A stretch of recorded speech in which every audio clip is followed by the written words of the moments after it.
Njeko Mbote, comment on a dit? Il est mon âne. Il est mon Sengonzuzi. Au Vanda Wapi. Au Vanda Mokali. Ah, au commis hôpital Boni Boni. La commis.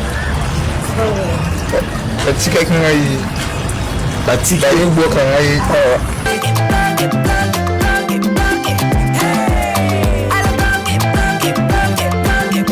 Oyoki elengi ya Congo.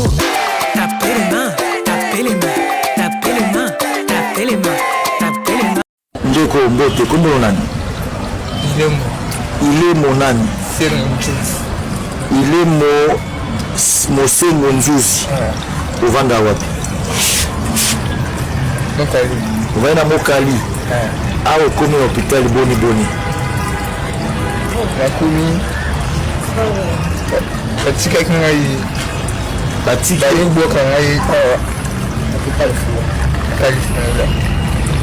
Babakangaki yo nde balibere lelo na hôpital. Osalaki nini? Salaki eloko te likolo nawelaki nzela na 3 pine. Ah, donc yo oza conducteur ya 3 pine owelaki nzela nde bango bakangaki yo? Bakanga ngai mokolo général atinga 5 personnes na badistrict yango batinda biso na IPP 7 mois mobimba. 7 mois. Siko ozoka ndenge nini?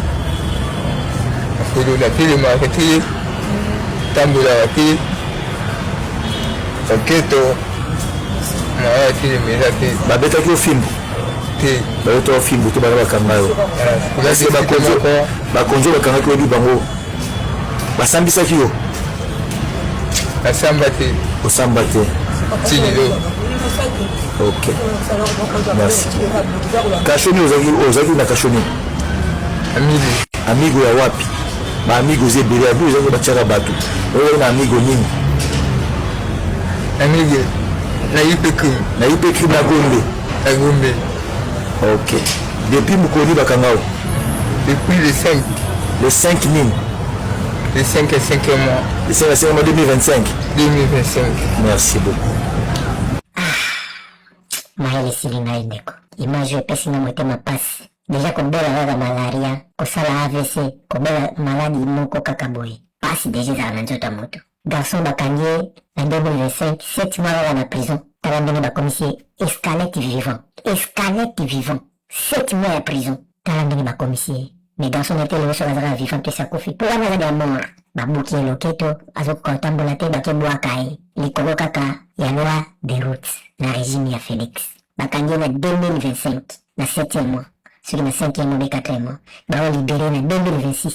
Tala. Pas même une année. Après moi na bango bamati na bapanel. Peuple na biso este bazokufa. Bazoboma bato na biso na este. Bakoboma bato bapia na kanda tribu oyo. Na otanga kombo na bino te. Oyo eza na kisasa. Nzambe abatela mwa mobali oyo. Apesi nana na poso olela. Ponga mwana azokanisa tango malaria kakendeta ama. Nde nakomaka. Ebongo sikoyo motu bakomisie na po boye. Maladie involontaire. Volontaire na ye te likoloka ya code routière bamemi eta bandenge banyokoli. Kilo ase Congolais epi ndeko nanga mokongo. Apo alo bananga bolinga Chilombo. Soka azalaka mutombo, azalaka kabango, azalaka chipeki. Alanga komana pote. Akomi na pongo po azalaka mokongo. Pona bazwa mitema na biso, bazobonga bandeko na biso na este. Depuis ka mulu balinga muta este. So bakinya bezo kontra mo ba escalette vivant boye. Bino bofuta. Nakabilo bolobaki azalaki Rwandais. Bozata na image moko to lakisa bino komisa bino boye na kini. Bofinga na kati ya Kinshasa na ndenge osakana te. Mais bamema taliban moko te bakomisa na niveau. Garçon kalikola code. Ebongo ya code routière. Ebongo siko soki afingaka Chilombo. Et puis combien bazana ba prison na bino privé na ba condition. Combien po bozo kangaka na ba cyber internet bokangi boza ko enlever bazana ba condition. Oh, c'est une autre de comme c'est escalette vivant. Mwana mobali oyo akufi. Mwana mobali oyo ya motard oyo ya 3 pines oyo bakangaki 7 mois sans justification valable akufi. Et puis atikali kosamba te bande ba bolingo na banzi boyebi histoire mwana mobali oyo mwana kota na mozindo ezati ezosala pasi makasi en tant que humain en tant que peuple congolais, de voir comment nous sommes abandonnés de la sorte. La question que j'aimerais poser ici au ministre de la Justice, M. Guillaume Ngefa. Monsieur le ministre, vous servez à quoi la population na makambo itali justice à Mboka? Donc, justice à Mboka, si je comprends bien, ils ont un petit peu pété. Parce que moi, le balai, à confier pour la cause de la justice, il y a bien un Mboka pour la cause de l'assistance. Donc, le roi de cause de Mboka, le bail que justice est si koufa na moi, Azu Mutamba, aye na ye, pour chamwa kisi, moi tonga, Mutamba, comme le chamwa kisi na tonga. Bobali ko bimana mpoisa, bo mukeli Mutamba ba problème, sikoyo, bo tie na prison, pour na ba intérêt na bino. Parce que sous les alaki Mutamba, la situation oyo, minute oyo ba, de audience foraine, et ça le déjà, pour la kokanga, auteur oyo, à sali makambo yo. Parce que regardez, t'as la santé à moi, ya moi mobile oyo, t'as la santé oyo ya koufeli. Donc ça montre clairement que Congolais, ayaka na assistance kaka tango moto akufi, aye na contribution, pour la resomba libulu kokunda moto akufa. Tango moto aza la posa assistance, Congolais ayaka te. Bondoki. Bando nanga toza na 2026, bokanisa te ke bondoki fata mbolaka salite na maseke na mapapu ya opombwa. Kindoki koti na bureau ya l'État. Place besoin mona mboke comme salité partout. Ba foule. Besoin lycée sa moto liboma. Moto liboma soit comme liboma et là besoin bandaga salité.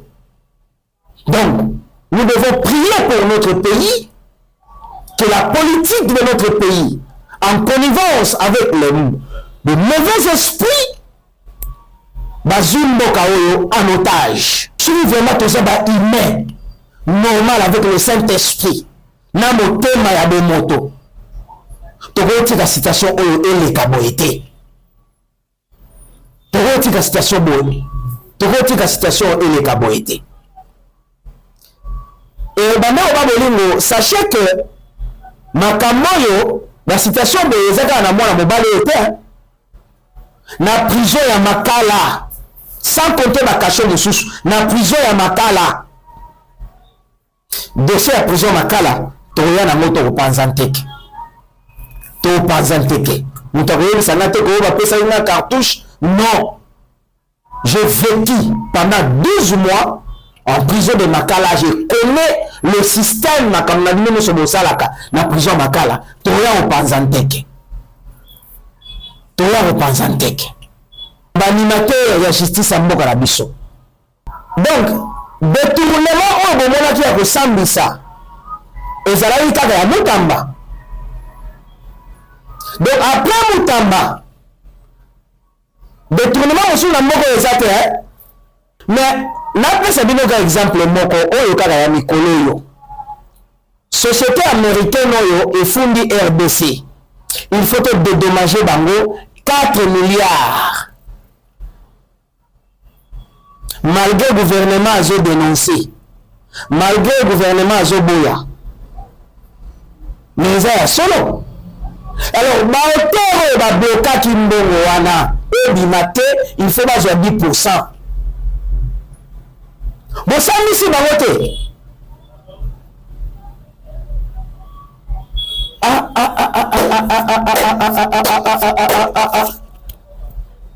En tout cas, pour la rechiter.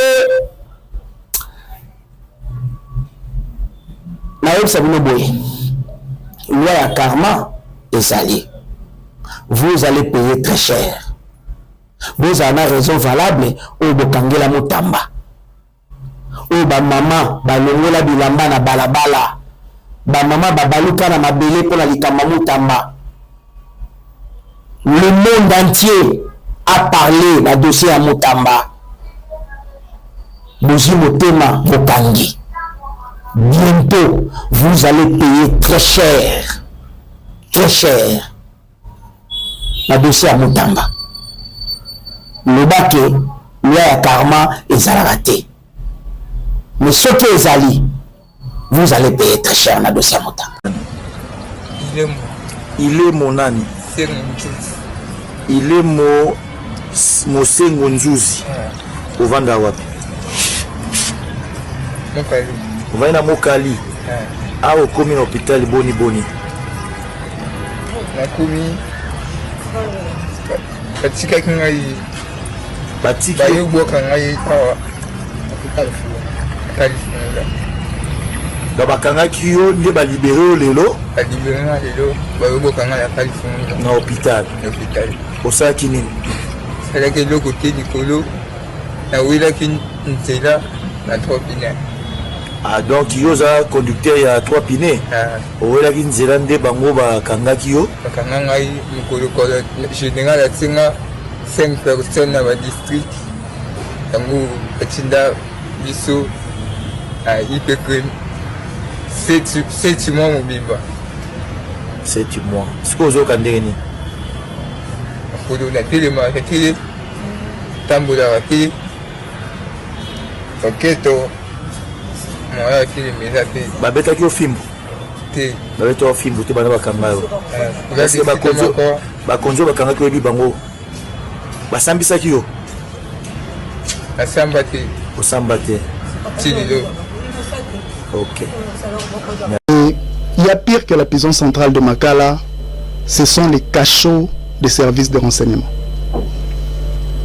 Il y a un rideau de fer qui sépare la justice que vos dirigeants ont qualifiée de malade et la justice qui est administrée par les services de renseignement. C'est une justice incontrôlée, parallèle, où les procureurs de la République, les ministres de la Justice n'y ont pas accès. Ceux qui font la règle là-bas, je suppose, c'est peut-être le président de la République et quelques membres de la famille présidentielle. On arrête des gens pour tout et n'importe quoi. Tu connais la voiture d'une autorité, la mère te prend et te garde là-bas. Au Botoli, autorité Mokomoati, la mère te prend et te coffre là-bas. Et le minimum de temps que les gens passent dans ces cachots-là, c'est 3 mois. Il y a la torture là-bas. Regardez cet homme. Son nom est Ile Momosengo. Il est un chauffeur de taxi, un citoyen ordinaire, un père, un fils, un frère. Pourtant, cet homme a été arbitrairement privé de sa liberté pendant 7 mois. Enfermé dans un cachot militaire, sans mandat, sans audition, sans assistance judiciaire, sans accès à un juge. Son seul crime d'avoir dépassé le cortège d'un général. Les images que vous voyez parlent d'elles-mêmes. Elles témoignent d'un corps brisé, mais surtout d'un droit bafoué. Pendant 7 mois, aucune autorité judiciaire ne l'a entendu. Aucune décision motivée n'a été rendue. Aucune procédure régulière n'a été respectée. Or, le droit est clair et sans ambiguïté. La détention préventive est une mesure exceptionnelle. Elle est strictement limitée dans le temps et toute personne arrêtée doit être présentée devant l'autorité judiciaire compétente dans un délai maximum de 72 heures. Ce principe est consacré par la Constitution de la République démocratique du Congo, dans le Code de procédure pénale. Le général impliqué dans cette affaire doit être entendu par l'auditorat militaire et répondre de ses actes conformément à la loi. Les véritables ennemis de notre pays ne sont pas seulement au-delà de nos frontières, ils sont parmi nous.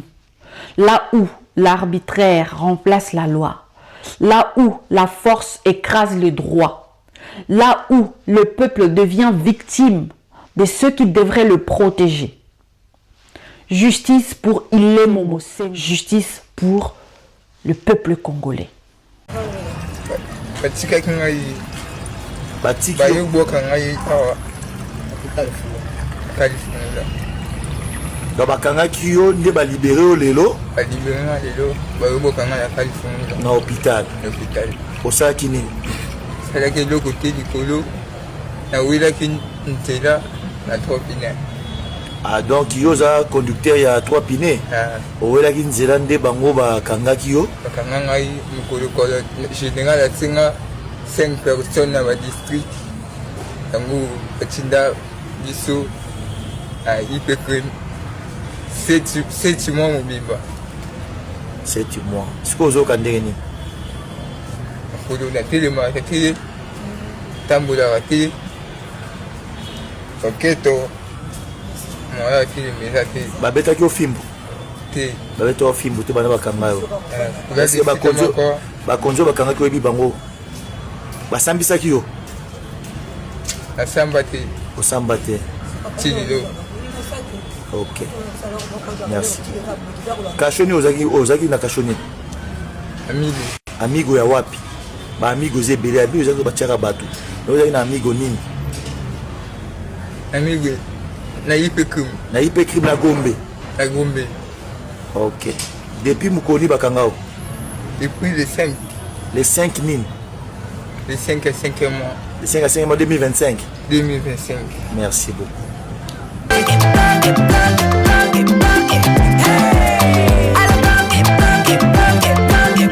Oyoki elenge ya Congo. Tapez les mains, tapez les mains, tapez les mains, tapez les mains.